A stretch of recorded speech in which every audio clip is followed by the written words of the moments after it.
But first, in the media, sometimes the most mundane stories evolve into something you could never predict.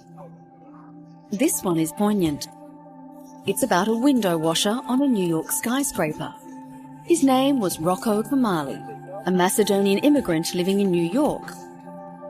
He had a job he loved and worked 5 days a week between 1973 and September 2001. Amid the Big Apple's hustle and bustle, his was often a quiet world, amongst the birds where he could take in a spectacular view. His address? The World Trade Center, also known as the Twin Towers. Rocco was one of the 2,750 people who died when the complex was destroyed by terrorists on September 11, 2001.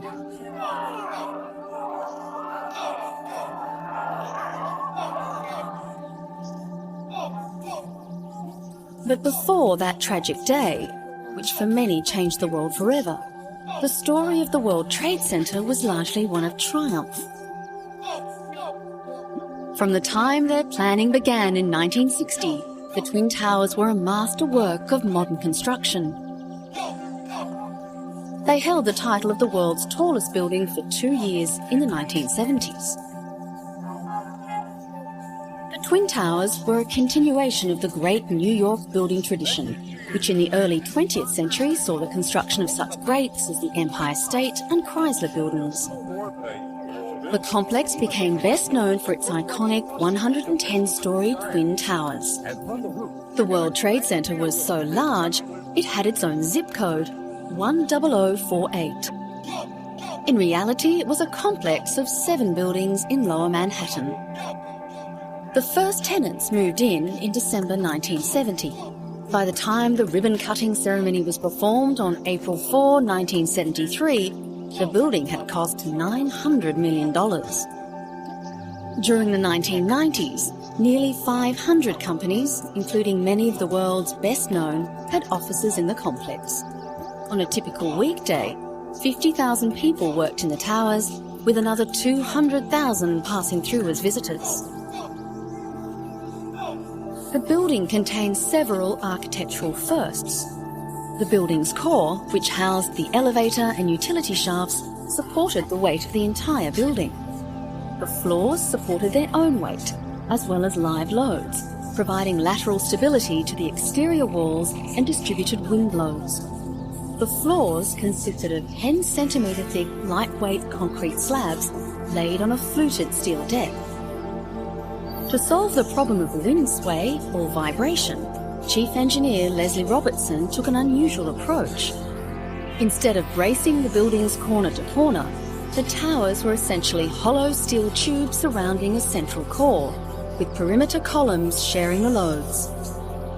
But even before their final destruction, Twin Towers were already a target.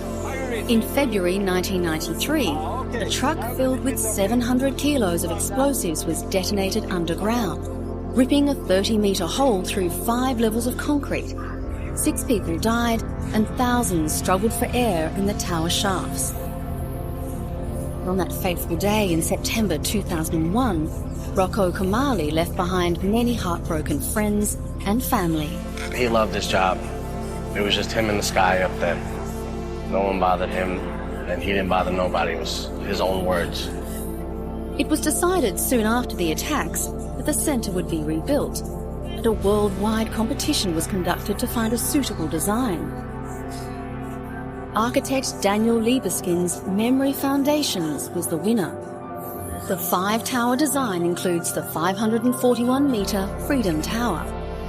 The height becomes more meaningful when translated into feet. The tower will be 1,776 feet high, the year the American War of Independence began. Coming up, living in glass houses.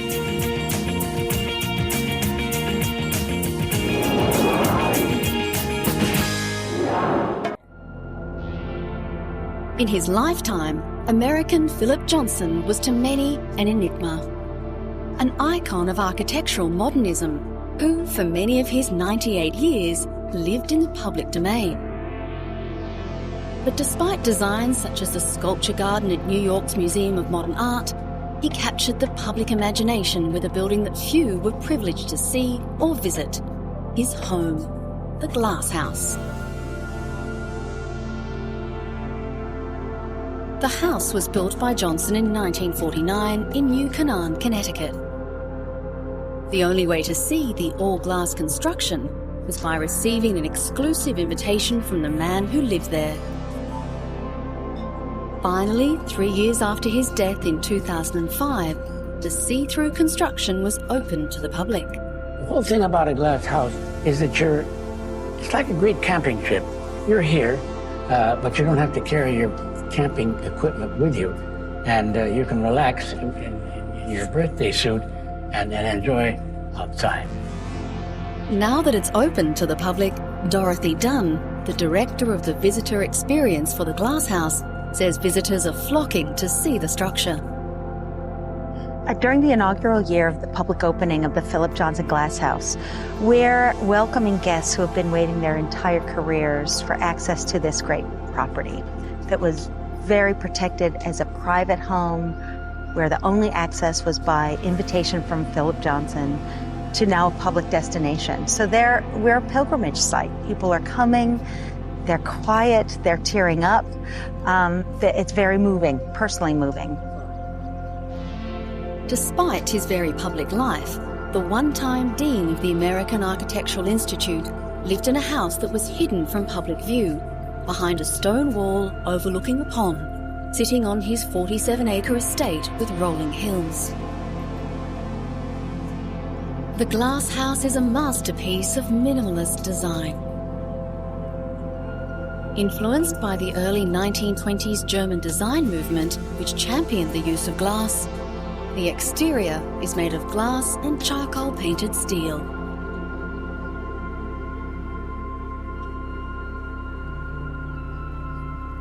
And for those people who've been to the site, you can't fully anticipate how it will transform you.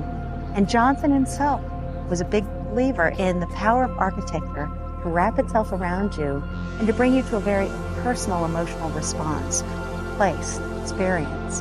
And this is what we're offering at this site now. The interior is divided by low walnut cabinets. A brick cylinder contains the bathroom and is the only object to reach from the floor to the ceiling. The effect is a structure of simple yet beautiful geometry and proportion, transparent but reflective.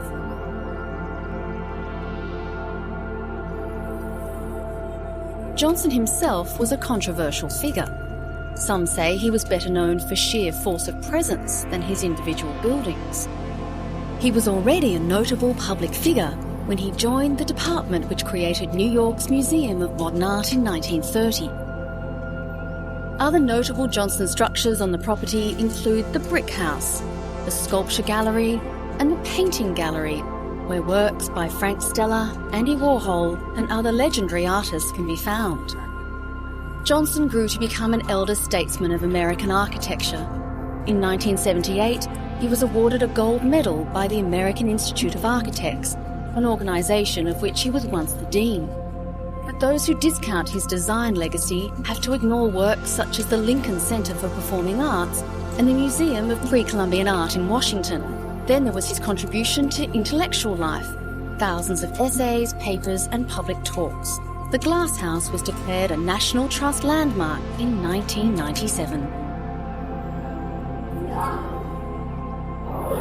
There's been no shortage of stories on famous buildings in this series, many of them modern skyscrapers. And we've also seen the many ways people recreate their images, in drawing, sand, and even chocolate. But one of our favourites are the ice sculptors. Austria's second biggest city, Graz, hosted the inaugural Ice Art World Championships. As a result, the city was transformed by a wonderful display of frozen statues of some of the world's most famous landmarks. The story began 6 years ago, when ice sculptor and organiser of the event, Gert J. Herbel, created an ice nativity scene for the city. Since then, thousands of tourists have flocked to the city each year to marvel at the transient beauty of figures captured in ice. After this success, the city of Graz asked Hurdle to create the Ice Art World Championship. It took him 14 months of planning to bring this event to one of the best preserved old towns in Europe. Prior to the competition, 15 well-known buildings and symbols from around the world were created in ice and were put on display in the city centre. I'm building the ice crib for the 8th time here in Graz. This ice crib is the only one worldwide in these dimensions and size. I've got 45 tons of ice altogether. The speciality this year is the huge ice blocks. One block weighs 1,250 kilograms. We had to have special logistics.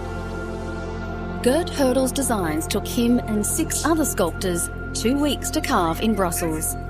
Even after all the hard work and planning, things can still go wrong. Gert came close to seeing one of his creations shattered on top of him.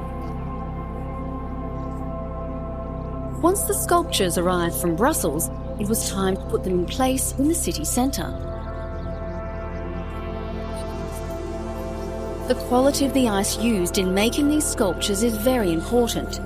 It has to be crystal clear, and this is achieved by freezing it from the bottom up over an extended period of time. The public could watch as the sculptors put the finishing touches to the ice carvings.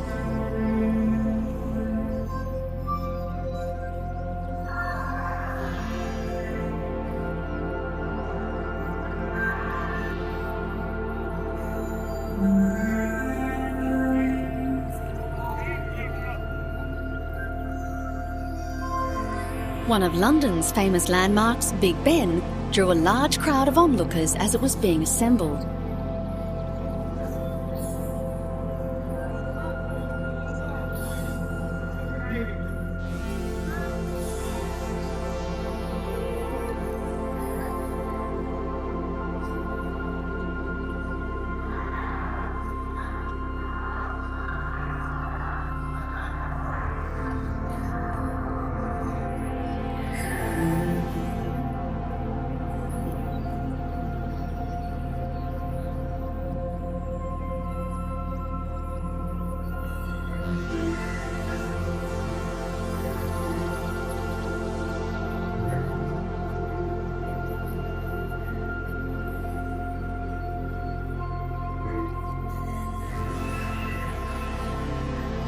For the winning team, the award is €5,000. Runners-up will receive €3,000 and for third place, €2,000.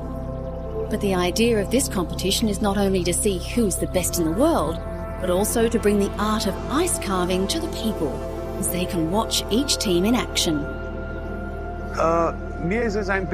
For me, there is a need to bring all these ice sculptures to the public, to stay in Herrengasse for as long as the public want to look at them.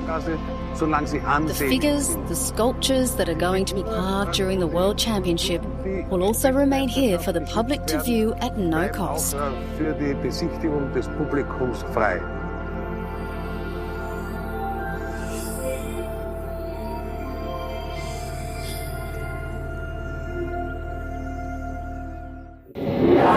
Coming up, the Lavadia Palace.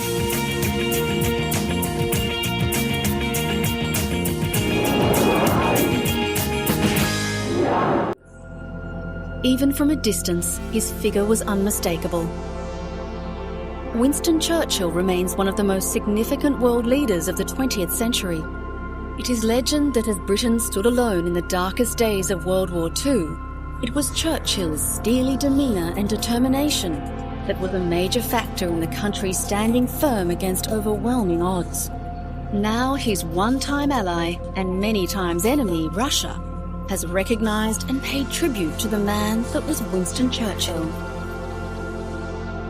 A room in the ornate Lavadia Palace in the Crimean resort of Yalta has been dedicated to the life and career of the British statesman. For 1 week in early February 1945, Churchill, Soviet leader Joseph Stalin, and US President Franklin D. Roosevelt redrew the map of Europe in the Lavadia Palace. It was one of a series of conferences that contributed to the final defeat of Nazi Germany and Imperial Japan. The Palace Museum, which formerly served as a summer residence for Russian Tsar Nicholas II, have received a collection of books, CD-ROMs, videos and documents to enable visitors to better understand the British leader. A bust of Churchill has also been donated to the collection by his daughter, Mary Soames. And it's a great opportunity to remember Churchill, who was voted in a BBC poll in 2003 the greatest Briton of all time. And I hope this means that many more people from Ukraine will get to know about Churchill. At the Yalta talks, the Big Three faced hard decisions on the future of Europe. At the time, Nazi Germany was being squeezed in an Allied vice, but not yet defeated. While the armies of the Western Allies had stalled on the River Rhine following the fierce Battle of the Bulge, the Soviets stood on the River Oder, barely 40 miles east of Berlin. But as history later showed, it was Russia who had the advantage at that critical time. They won the race to Berlin, and the Yalta Conference resulted in the post-war map that Stalin wanted.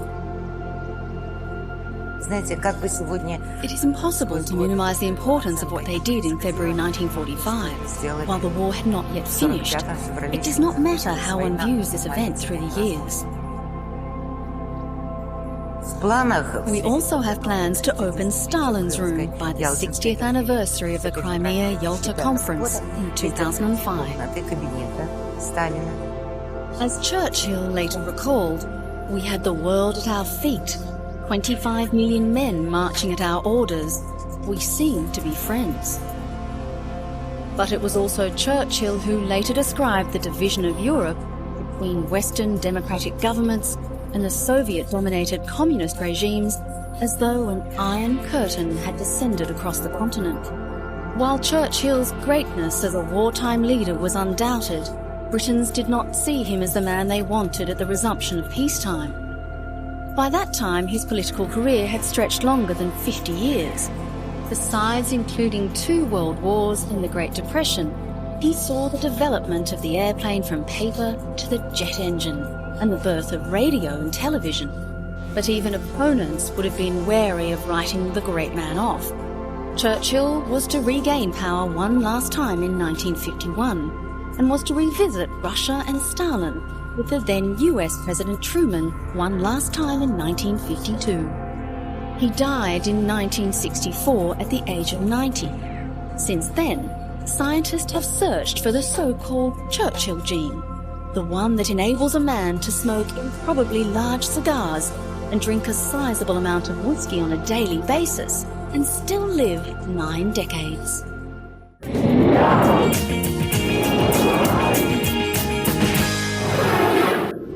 Australia is the world's only island continent and is home to many famous natural landmarks. The Great Barrier Reef is one of the few natural phenomena to be clearly seen from space. It stretches 3,000 kilometres, and scientists and medical researchers are still unlocking its secrets. In contrast, in the dead centre of the country is an equally awe-inspiring yet very different entity, Uluru, a unique 15 square kilometre freestanding rock. It rates as a must-see and feel attraction. The red desert sands of the Australian outback are one of the few unexplored resources of modern medicine. Aborigines have lived there for over 60,000 years, gathering a vast reservoir of bush medicine lore, little of which has been extensively tested by modern science. Aboriginal elders, like Vincent Forrester, say they have a cure for many ailments. Even warts can be killed off with the help of the thorns of the dead Finnish bush. The seed pods of this plant are also used to make flatbread. Well, when you look around the desert park, you walk around in the bush, you have a look at all the pretty flowers. Those pretty flowers, that's our supermarket, that's our pharmacy, all wrapped up in one. That information is taught from the grandmother down to the grandchildren. She is the person who has the knowledge of all these plants and all that you will see around the bush there.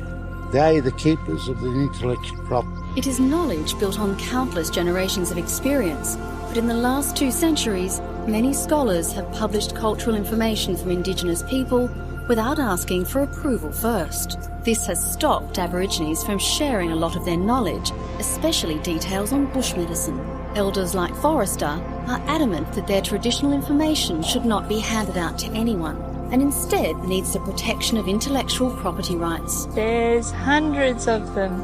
Aboriginal people have known about lots of different plants, lots of ones that we still don't know about, but we're yet to find a lot of them and what they're good for.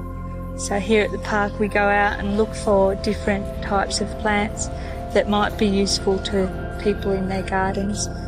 But Aboriginal people have had this knowledge for tens of thousands of years, so for them it's nothing new. 3 years ago, a far-reaching ethno-pharmacological study of Australian medicinal plants was begun, aimed at documenting the medical knowledge of elders in the Yagul community. These researchers are unlike previous scientists. They are working with Indigenous communities to protect their intellectual rights, something that has put them at the forefront of an international movement on the issue.